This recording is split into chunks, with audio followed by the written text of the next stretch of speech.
Hi everyone, I'm here at Beatties Road in Fraser Rise, where construction of our new Aquatic and Leisure Centre is really taking shape. All in-ground structural work is now complete, with around 2.4 kilometres of concrete piling installed. Construction on the Learn to Swim pool is progressing well, with the base slab complete and the walls currently being installed, and preparation is underway for the 50-metre pool base ahead of the concrete pour later this month.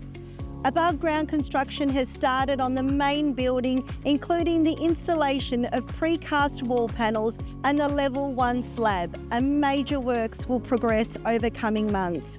It is so exciting to be delivering this project for our community. Once completed, the centre will deliver 2 Learn to Swim pools, a competition standard 50-metre indoor pool, water play areas, spas, sauna and fitness areas, allied health spaces, a cafe, a rooftop deck for social gatherings, and an event space.